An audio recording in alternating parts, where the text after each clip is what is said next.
Students, हम लोग framing the constitution last chapter of history की स्टडी कर रहे थे और उसमें मैं 3 पार्ट्स पहले पब्लिश कर चुका हूँ अपने चैनल पर।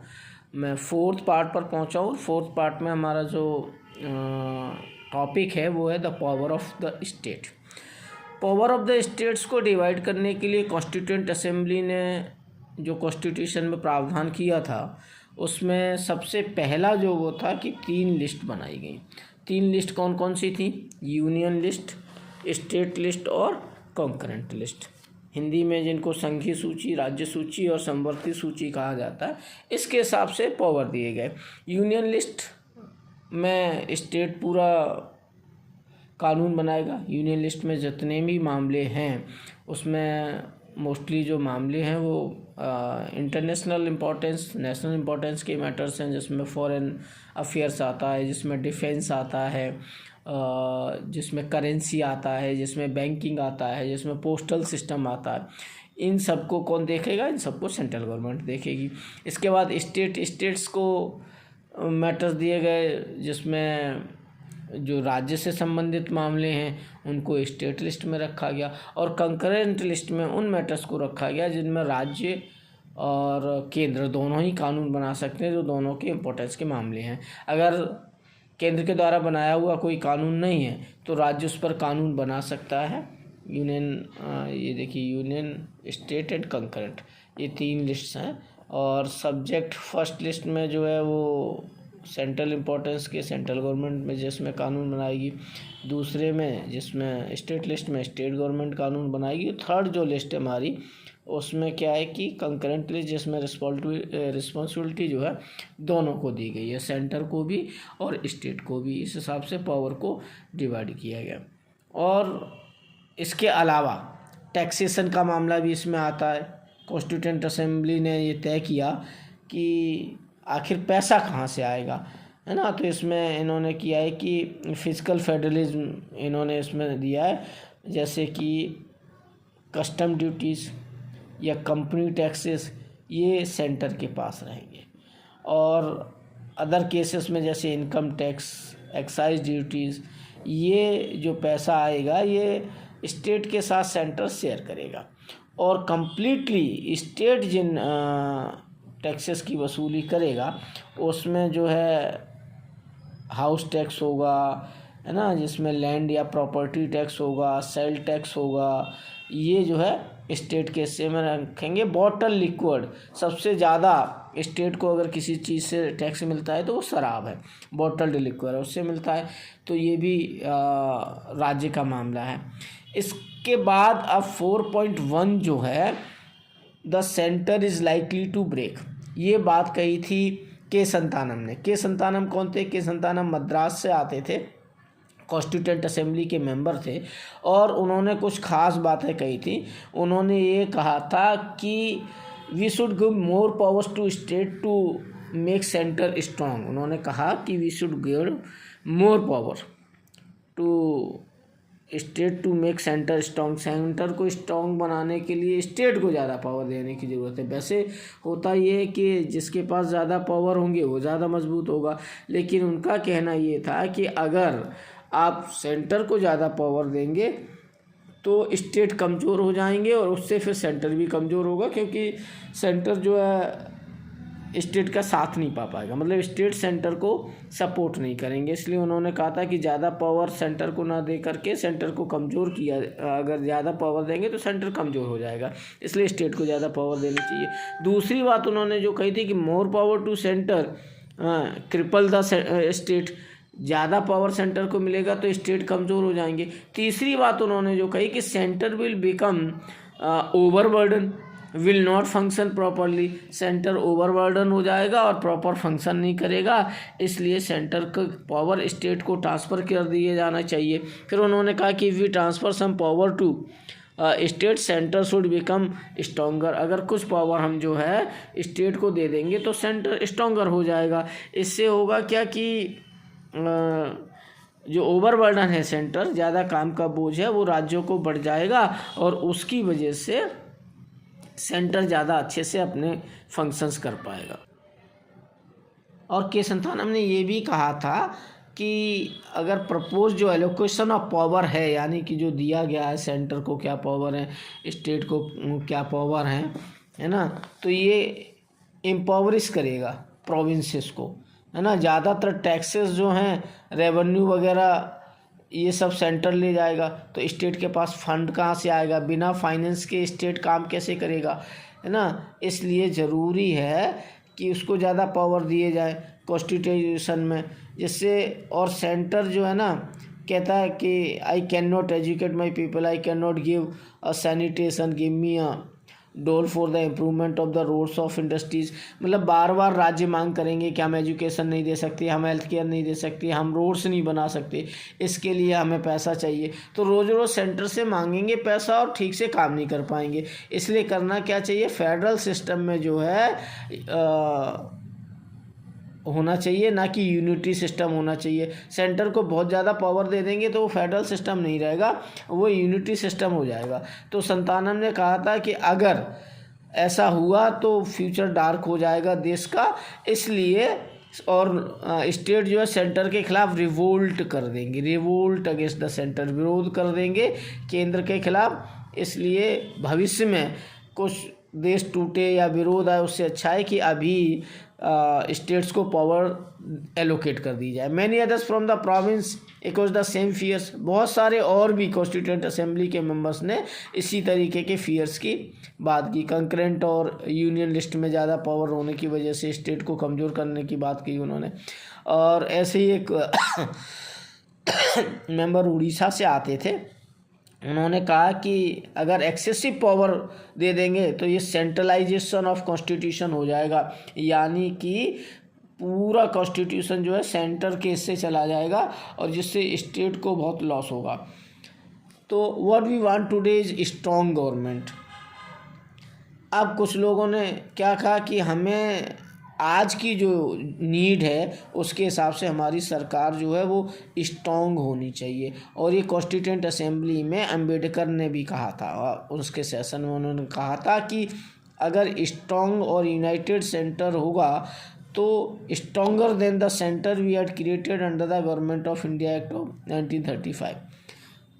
अंबेडकर ने इसका जवाब देते हुए कहा था संतानम को कि देखो, हमने गवर्नमेंट ऑफ इंडिया एक्ट 1935 था ना, उससे भी अच्छा संविधान बनाया है और हमने सेंटर को ज़्यादा स्ट्रॉन्ग बनाया है।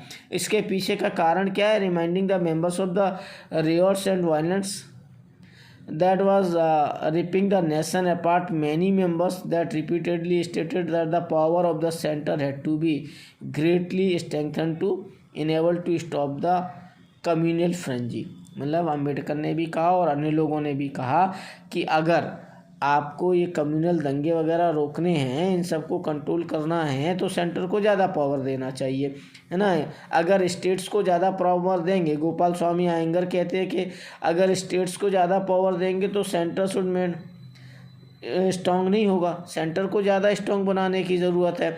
यूनाइटेड प्रोविंस से एक आते थे मेंबर बालकृष्ण शर्मा, उन्होंने कहा कि ओनली स्ट्रॉन्ग सेंटर को प्लान और the wellbeing of the country. अगर सेंटर स्ट्रांग होगा तो देश की वेलबींग होगी और एक मजबूत सेंटर ही, एक मजबूत केंद्र सरकारी देश को अच्छे से चला सकती है। Mobilise the available economic resources, establish a proper administration. उसके पास अच्छे इकोनॉमिक रिसोर्सेज होंगे और प्रॉपर एडमिनिस्ट्रेशन वो चला पाएगा। And defended the country against foreign aggression. और फॉरेन एग्रेशन, मान लो कोई विदेशी आक्रमण हो गया अचानक से देश पर, तो उसको बचाने का भी काम कौन करेगा, सेंट्रल गवर्नमेंट करेगी। तो before partition the Congress had agreed to grant considerable autonomy to the provinces. हालांकि बंटवारे से पहले काफ़ी ऑटोनॉमी कांग्रेस राज्यों को देने को तैयार थी, लेकिन मुस्लिम लीग ने जो किया उसकी वजह से देश का बंटवारा हो गया। तो अब तो कांग्रेस भी कहने लग गई थी कि नहीं भाई, पावर जो है ना वो सेंटर के पास ज़्यादा होने चाहिए, अगर नहीं होंगे तो ऐसे ही देश बढ़ता रहेगा। पार्टीशन के बाद जितने भी नेशनलिस्ट थे उन्होंने अपनी पोजीशन चेंज कर ली। उन्होंने पॉलिटिकल प्रेशर बनाना शुरू कर दिया कि डिसेंट्रलाइजेशन नहीं होना चाहिए, डिसेंट्रलाइजेशन की वजह से देश बढ़ सकता है, तो यूनिटी सिस्टम आना चाहिए, जिससे क्या हो जाएगा कि कॉलोनियल गवर्नमेंट जो है ना, जो वायलेंस हुआ है और अभी तक जो है जो बंटवारा हुआ है ये सब इसकी वजह से हुआ है, क्योंकि सेंट्रलाइजेशन ठीक से नहीं था। अगर सेंट्रलाइजेशन हो जाएगा, और ये ज़रूरी भी है, जिससे क्या है कि देश को मजबूत बनाए रखने के लिए ज़रूरी है, क्योंकि जब सेंट्रलाइजेशन ऑफ पावर होगा तो स्टेट्स को बात माननी होगी सेंटर की, और अगर नहीं होगा तो सेंटर जो है की बात स्टेट मानेगा नहीं, स्टेट अपने हिसाब से चलेगा, तो देश बंटने के चांसेस ज़्यादा हो जाएंगे। अब इसके बाद आता है पांचवा और लास्ट टॉपिक इस चैप्टर का, जिसमें था लैंग्वेज ऑफ द नेशन। अभी तो बात हो गई कि पावर किसके पास ज़्यादा होनी चाहिए, सेंटर के पास ज़्यादा पावर होने चाहिए या स्टेट के पास ज़्यादा पावर होने चाहिए। अब बात आती लैंग्वेज ऑफ द नेशन, देश की भाषा कौन सी होनी चाहिए। अगर इसको लेकर के अगर आप बात करते हैं, according the nation we first when a people in different regions spoke different language. अगर देश के अलग अलग क्षेत्रों में लोग अलग अलग भाषाएँ बोलते हैं तो राष्ट्र की भाषा क्या होगी, है ना। वो अपनी कल्चर की बात करेंगे, अपने हेरिटेज की बात करेंगे, अपनी लैंग्वेज की बात करेंगे, लेकिन देश का लैंग्वेज क्या होगा वो कैसे डिसाइड होगा। तो with in the constituent assembly the language issue was debated over many months and often generated intense arguments. बहुत इस पे डिबेट हुई लैंग्वेज को लेकर के, और कई बार जो है ना बहुत आर्ग्यूमेंट्स दिए गए। 1930 का जो कांग्रेस का सेशन था, had accepted that Hindustani ought to be the national language. तो उसमें कहा गया था हिंदुस्तानी नेशनल लैंग्वेज होना चाहिए, और ये महात्मा गांधी ने कहा था कि हिंदुस्तानी नेशनल लैंग्वेज होनी चाहिए। यहाँ पर हिंदुस्तानी से मतलब क्या है, हिंदुस्तानी अभी तक आप नहीं जानते होंगे। हिंदुस्तानी से मतलब है a mixture of Hindi and Urdu. Hindi और उर्दू को मिला करके जो भाषा बनेगी उसको हिंदुस्तानी या हिंदवी इसी को कहा गांधी जी ने, इसी को हिंदवी कहा गया। बोले इसको बनाओ। Mahatma Gandhi felt that everyone should speak in a language that common people को इजीली अंडरस्टैंड। मतलब देश की भाषा वो होनी चाहिए जो कॉमन आदमी समझे, और कॉमन आदमी हिंदी और उर्दू समझता है, इसलिए हिंदुस्तानी होना चाहिए। ब्रीफ हिंदू एंड उर्दू, हिंदी और उर्दू को मिला करके जो लैंग्वेज बन रही है, डाइवर्स कल्चर इसी में समाहित है। हिंदुस्तान में समय अंग्रेज़ों से पहले मुसलमानों का शासन था और हिंदुओं का, तो हिंदी और उर्दू को मिला करके वो चाहते थे कि एक लैंग्वेज बने हिंदवी, है ना, जिसको हिंदुस्तानी उन्होंने नाम दिया, उसी को हिंदवी भी कहते थे, उसको बनाना चाहिए।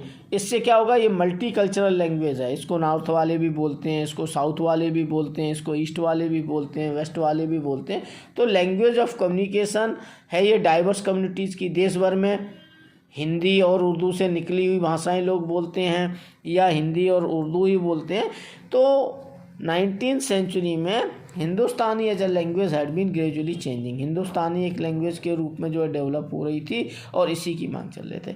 As communal conflicts deepened, Hindi and Urdu also start growing apart. लेकिन अब जब बंटवारा हो गया देश का और कम्युनल कॉन्फ्लिक्ट्स होने लग गए देश में, तो हिंदू और उर्दू में भी बंटवारा हो गया। लोग हिंदी वाले शुद्ध हिंदी बोलने लग गए, उर्दू वाले से उर्दू बोलने लग गए। जो ऐसे वर्ड्स आते थे जो दोनों भाषाओं के थे, उससे थोड़ा सा लोग दूर हटने लग गए। On the hand of there was a move to sanskritize Hindi, मतलब हिंदी भी ऐसी बोली जाने लगी संस्कृत टाइप की, जिससे क्या है कि उर्दू के उसमें शब्द नहीं जोड़े। वैसे सैकड़ों ऐसे शब्द हैं हिंदी में जो उर्दू भाषा के शब्द हैं, जिनका हम आज तक अर्थ ही नहीं जानते। हम ये समझते कि यही हिंदी की भाषा।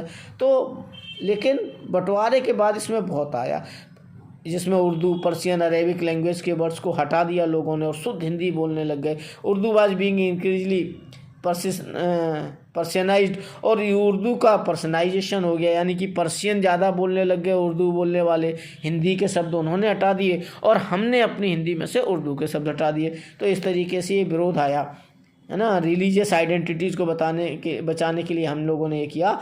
महात्मा Gandhi however retain the faith in the composite character of Hindustani. Mahatma Gandhi जो है हिंदुस्तानी के कंपोजिट करेक्टर की बात करते थे। उनका कहना ये था कि हिंदुस्तानी एक ऐसी लैंग्वेज है, यानी कि हिंदवी जिसको उन्होंने नाम दिया, वो एक ऐसी भाषा जिसको इस देश के कॉमन लोग बोलते हैं, और हिंदी बोलने वाले भी बोलते हैं, उर्दू बोलने वाले भी बोलते हैं, और अन्य क्षेत्रीय भाषाओं वाले भी बोलते हैं, क्योंकि कहीं ना कहीं वो हिंदी को जानते हैं, वो उर्दू को जानते हैं। अब इसको लेकर के बड़ी डिबेट होती थी कॉन्स्टिट्यूएंट असेंबली में। अब प्ली फॉर हिंदी यहाँ पर एक टॉपिक दिया है, इसके हिसाब से अगर देखें तो एक लीडर थे आर.बी. धुलेकर, कांग्रेस से आते थे, ये यूनाइटेड प्रोविंस के लीडर थे। इन्होंने कहा कि हिंदी ही होनी चाहिए हमारी लैंग्वेज, हिंदी भी नहीं होनी चाहिए या कोई और नहीं होनी चाहिए। You is the language of constitution making, उन्होंने कहा हिंदी ही कॉन्स्टिट्यूशन मेकिंग की लैंग्वेज होना चाहिए। When told that not everyone in the assembly new the language, Dhulekar retorted, people who are present in this house to fashion constitution for India and do not know Hindustani are not worthy to be members of this assembly। तो उन्होंने कहा कि देखो इस constituent assembly में जितने भी लोग बैठे हैं वो अगर हिंदी नहीं जानते तो हिंदुस्तानी भी नहीं जानते, भाई सबको उर्दू भी नहीं आती। बहुत सारे ऐसे लोग हैं, ऐसे क्षेत्र हैं देश में ना जहाँ हिंदी बोली जाती है ना ही वहाँ पर उर्दू बोली जाती है। तो इससे अलग लेकर के इन्होंने बात की और उन्होंने कहा कि इसलिए हिंदी जो है मेजॉरिटी लोगों की लैंग्वेज है, बहुतायत में लोग हिंदी बोलते हैं, इसलिए देश की भाषा होना चाहिए। On this occasion peace in the house was restored through Jawaharlal Nehru intervention. फिर नेहरू जी को इसमें इंटरवेंशन करना पड़ा क्योंकि साउथ के लोग हिंदी का विरोध कर रहे थे और आर.बी. धुलेकर हिंदी की वकालत कर रहे थे, तो नेहरू ने इंटरवेंशन दिया। Language issue continued on disrupt proceedings and agitated members over the subsequent 3 years. और पूरे 3 साल लैंग्वेज इश्यू को लेकर के लोगों में बहुत लड़ाई हुई। ऑलमोस्ट 3 ईयर्स लेटर ऑन 12 सितंबर 1947 Dhulekar speech on the language of the nation once again sparked off a huge storm. फिर धुलेकर ने जो कहा लैंग्वेज ऑफ नेशन के लिए, उसका बड़ा स्टॉर्म सा आ गया, लोग बहुत नाराज़ होने लग गए। असेंबली ने जो है एक रिपोर्ट प्रोड्यूस की जिसमें कंप्रोमाइज़ का फॉर्मूला निकालने की बात की गई, है ना। Deadlock between those who advocated Hindi as the national language, लेकिन जो हिंदी को नेशनल लैंग्वेज की बनाने की बात कर रहे थे उनके लिए एक डेडलॉक आ गया। दोज हु अपोज्ड इट, और जो इसका विरोध कर रहे थे, it had decided but not yet formally declare that Hindi in the Devanagari script would be the official language. तो हिंदी को राष्ट्रीय भाषा तो नहीं बनाया गया, लेकिन हिंदी को ऑफिशियल लैंग्वेज बना दिया गया। और हिंदी को जो है ना फर्स्ट 15 ईयर्स के लिए इंग्लिश के साथ साथ में ये बनाया गया कि इंग्लिश भी साथ में चलेगी और हिंदी भी चलेगी, क्योंकि देश में बहुत सारे इलाकों में लोग इंग्लिश भी जानते थे। साउथ में लोग हिंदी चाहे ना जाने, लेकिन इंग्लिश सीख ली थी उन्होंने। तो English would continue to be use for all official purposes. Hindi के साथ साथ इंग्लिश भी सभी ऑफिस में यूज की जाएगी ऑफिस पर्पज़ के लिए, यानी कि गवर्नमेंट के आदेश वगैरह निकालने के लिए। और हर प्रोविंस को लोकल लैंग्वेज या रीजनल लैंग्वेज जो होगी वो भी ऑफिशियल वर्क में यूज की जाएगी। ये एक अच्छा तरीका हो गया कि हिंदी और इंग्लिश दोनों लैंग्वेज तो होंगी, लेकिन उस स्टेट की जो रीजनल लैंग्वेज होगी वो भी लैंग्वेज होगी, कॉन्स्टिट्यूशनल लैंग्वेज होगी, by referring to Hindi as the official rather that other national language. कुल मिलाकर के हिंदी को नेशनल लैंग्वेज नहीं बना पाए, उसको ऑफिशियल लैंग्वेज बना दिया गया। The language committee of the constituent assembly hope to placate ruffled emotions and arrive at a solution that would be acceptable to all. कुल मिलाकर के उस सॉल्यूशन पर पहुँचे जिस पे सब खुश हो जाएं। अगर राष्ट्रीय भाषा बनाने को हिंदी को तैयार नहीं है तो कम से कम हिंदी राजभाषा बन जाए, वर्किंग की भाषा बन जाए, ऑफिस में हिंदी में काम होने लगे, इसको लेकर के। तो Dhulekar was not one who liked such attitude of reconciliation. Dhulekar अकेले ऐसे व्यक्ति नहीं थे जो ऐसा चाहते थे, है ना, कि हिंदी को बनाया जाए लैंग्वेज। और भी बहुत सारे लोग थे जो हिंदी की वकालत कर रहे थे कॉन्स्टिट्यूएंट असेंबली में। But a national language he attacked those who protested that Hindi was being forced on the nation and mocked at those who said in the name of Mahatma Gandhi that Hindustani rather than Hindi ought to be the national language. लेकिन धुलेकर ने हिंदुस्तानी का विरोध किया कि हिंदुस्तानी national language नहीं हो सकती, क्योंकि ये उर्दू और उससे दोनों से मिलकर के बनती है। लेकिन हम भारत के जो मेन लोग हैं वो हिंदी ज़्यादा बोलते हैं, उर्दू बहुत कम बोलते हैं, इसलिए हिंदुस्तानी नहीं हो सकती। उन्होंने कहा कि nobody can more happy than my self that Hindi has become the official language of the country. लेकिन धुलेकर खुश हो गए कि चलो हिंदी नेशनल लैंग्वेज नहीं बनी तो ऑफिशियल लैंग्वेज तो बन गई कम से कम। Some say that it is a concession to Hindi language. कुछ लोगों ने कहा कि तो हिंदी लैंग्वेज के लिए कंसेशन है, राष्ट्रभाषा बननी चाहिए थी लेकिन राजभाषा बना करके छोड़ दिया, है ना। तो I say no, it is a consummation of historic process. तो उन्होंने कहा कि चलो धुलेकर तैयार हो गए और उन्होंने कहा कोई बात नहीं, अगर नेशनल लैंग्वेज नहीं बन पाई तो ऑफिशियल लैंग्वेज बन गई, ये भी कम बात नहीं है। But particularly protect many members was the tone in the which Dhulekar was arguing his case. और धुलेकर जो है जिस ढंग से बात कर रहे थे तो बहुत से लोगों को उनकी भाषा जो ख़राब भी लग रही थी। Several times during his speech the president of the assembly interrupted Dhulekar and told him to do not think you are advancing your case by speaking like this, but Dhulekar continued nonetheless. मतलब कई बार लोगों ने उन्हें टोका कि ऐसे नहीं बोलना चाहिए। कॉन्स्टिट्यूएंट असेंबली के चेयरमैन डॉक्टर राजेंद्र प्रसाद ने भी उनको टोका, लेकिन वो अपनी बात कहते रहे। The fear of domination. अब हिंदी का विरोध क्यों हो रहा था, स्पेशली साउथ इंडिया वाले विरोध क्यों कर रहे थे, क्योंकि उनको फियर था कि हिंदी का डोमिनेशन हो जाएगा। And after Dhulekar speak Shrimati G Durgabai from Madras. G Durgabai Madras से आती थी, तमिल बोलने वाली महिला थी, और धुलेकर के बाद वो बोलने के लिए खड़ी हुई तो उन्होंने कहा हम बहुत चिंतित हैं, और उन्होंने कहा कि mister president, the question of national language for India which was an almost agreed proportionism until recently has suddenly become a highly controversial issue। तो जी दुर्गाबाई ने कहा कि भाई ये कंट्रोवर्शियल इशू हो गया है। राइटली और wrongly the people of non Hindi speaking areas have been made to feel that the fight और this attitude on behalf of the Hindi speaking area is a fight for effectively preventing the natural influence of the other powerful language. उन्होंने कहा कि ये other powerful language को रोकने की बात है ना, और कंपोजिट कल्चर को ख़त्म करने की बात है अगर हिंदी को वो किया जाएगा तो। लेकिन हिंदी नेशनल लैंग्वेज नहीं बनी थी, हिंदी ऑफिशियल लैंग्वेज बनी थी, इसलिए ज़्यादा नाराज़गी नहीं थी। दुर्गाबाई ने कहा कि हम जो है इसके अपोजिशन में खड़े हैं हाउस में। इन the south against Hindi was very strong, क्योंकि साउथ में हिंदी के खिलाफ बहुत स्ट्रॉन्ग फीलिंग थी, है ना, लोग हिंदी का बहुत विरोध करते थे, इसलिए Hindi cuts at the very root of the provincial language. और उन्होंने दुर्गाबाई ने कहा कि हिंदी तो जो है प्रोविंशियल लैंग्वेज की जड़ें काटती है, यानी कि प्रोविंशियल लैंग्वेज को ख़त्म करने का काम करती है। She along with many others had obeyed the call of Mahatma Gandhi and carried on Hindi propaganda in the south. बोले हालांकि हमने महात्मा गांधी के कहने पर साउथ में हिंदी का प्रोपोगंडा चलाया और हमने वहाँ प्रचार प्रसार किया, braved resistance, started schools and conducted classes in Hindi. हमने वहाँ साउथ में जो है हिंदी में क्लासेस कंडक्ट कराई स्कूलों में। Now what is the result of it all. लेकिन इसका फ़ायदा क्या हुआ। अब ज़बरदस्ती हिंदी को आप नेशनल लैंग्वेज बना करके हम पर थोप देंगे, यह अच्छा तरीका नहीं है। और दुर्गाबाई ने पूछा कि I am shocked to see this agitation against the enthusiasm with the which we took to Hindi in the early years of the century.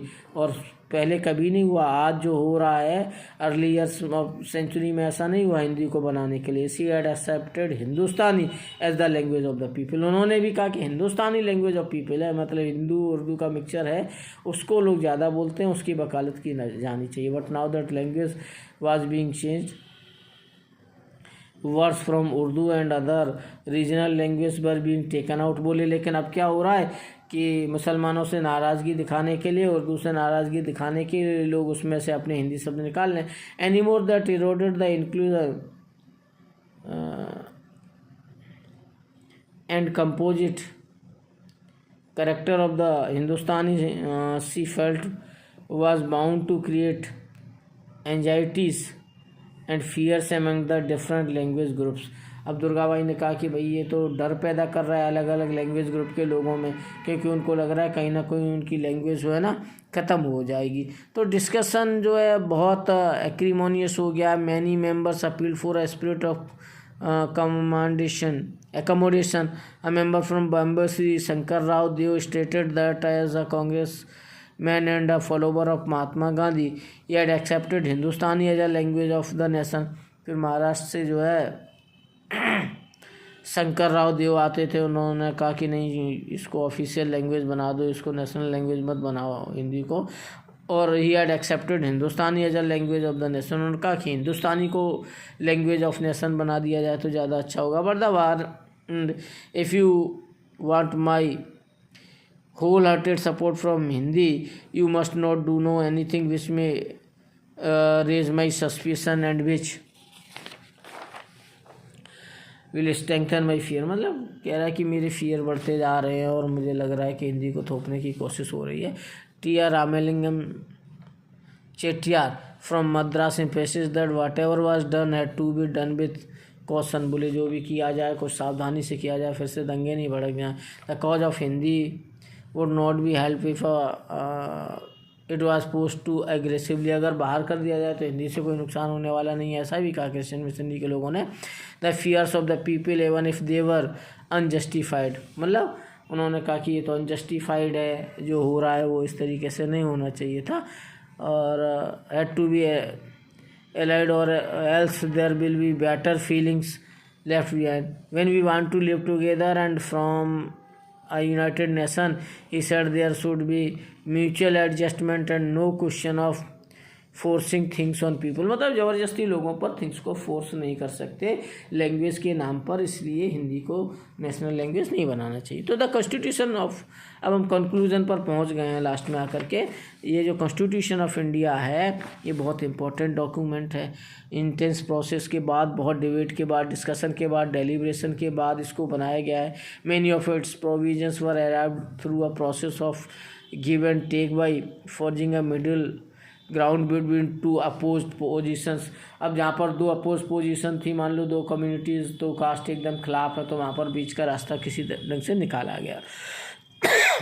However on one central feature of the constitution there was substantial agreement, लेकिन constitution का एक feature ये है कि सब ने agreement किया, सब तैयार हो गए कुल मिलाकर के बीच का रास्ता निकाल करके, जिसमें विरोध भी था लोगों के बीच में कॉन्स्टिट्यूएंट असेंबली में, उसमें भी बीच का रास्ता निकाला गया, एग्रीमेंट की बात की गई। This was one of the gaining of the vote to everyone adult Indian, हर इंडियन को जो राइट टू वोट दिया गया, universal adult franchise. This was an unprecedented act of faith, ये भी फेथ का बड़ा कारण था क्योंकि हर भारतीय को वोट का अधिकार मिल गया था। उस समय दुनिया में हर ज़्यादातर देशों में सभी को राइट टू वोट नहीं मिला था, 18 साल से ऐसे नहीं मिला था। हमने भी स्टार्टिंग में 21 को दिया था, बाद में फिर 18 किया।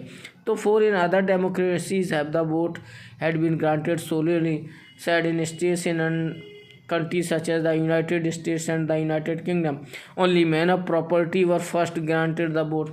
अगर आप अमेरिका की बात करें, ब्रिटेन की बात करें, तो वहाँ पर मैन ऑफ प्रॉपर्टी को ही सबसे पहले राइट टू वोट मिला, यानी कि उन लोगों को राइट टू वोट मिला जिनके नाम ज़मीन है, वो भी पुरुषों को मिला, महिलाओं को मिला ही नहीं। महिलाओं को सबसे पहले राइट टू वोट तो 1920 में न्यूजीलैंड में मिला है ना। तो ये सो कॉल्ड जो मॉडर्न कंट्रीज हैं, फ्रांस हो गए, ब्रिटेन हो गए और अमेरिका हो गए, इन्होंने शुरुआत में नहीं दिया। अमेरिका में आज तक कोई फीमेल प्रेसिडेंट नहीं बनी है, सोचने की बात है।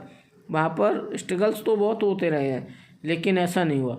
मैन ऑफ वर्किंग क्लास और peasants background were also given the right to vote, तो वर्किंग क्लास को, पीजेंट्स को भी फिर धीरे धीरे राइट टू वोट दिया गया। And even longer struggle was required to grant the right to women, और महिलाओं को राइट टू वोट देने के लिए बहुत लंबा स्ट्रगल चला आ रहा था, है ना, और लगभग सभी देशों में हुआ। तो ये second important feature of the constitution was to emphasis on secularism. दूसरा इंपॉर्टेंट फीचर था कॉन्स्टिट्यूशन का कि वो सेकुलरिज्म पर फोकस करता है, धर्मनिरपेक्षता पर फोकस करता है। कोई भी रिलीजन इंडिया का रिलीजन नहीं है। There was no ringing pronouncement of secularism in the preamble, but operationally its key features as understood in Indian context were spelled out in an exemplary manner. और बहुत सारे ऐसे शब्द थे इसमें जो समझ में नहीं आते थे, तो वो कॉन्स्टिट्यूएंट असेंबली को भेजा जाता था, बाद में उसकी मीनिंग निकाली जाती थी। Its key features as understood in the Indian context were spelled out in an exemplary manner. This was done through the carefully drafted series of fundamentals. ना कुल मिलाकर के फंडामेंटल राइट्स देने के लिए जो सीरीज बनाने की ज़रूरत थी, उसको बात कर रहा है। Rights to freedom of religion, है ना, आर्टिकल 25 से 28 तक दिया गया। Cultural and educational right article 29 और 30 में दिया है। And right to equality, right to equality की अगर बात करें तो ये भी हमने आर्टिकल 14, 16 और 17 में दिया है। तो our religions were granted equal treatment by the state and given the right to maintain charitable institutions. The state also sought to distance itself from religious communities banning, है ना, और सभी धर्म जो है समान है ना, इक्वल ट्रीटमेंट किया जाएगा सबके साथ, सबको चैरिटेबल इंस्टीट्यूशंस बनाने की जो फैसिलिटी होगी, तो the state also sought to distance itself from religious communities banning. Religious community के बैन भी नहीं चाहता था स्टेट, चाहता था कि सब जो है साथ मिल कर के रहें।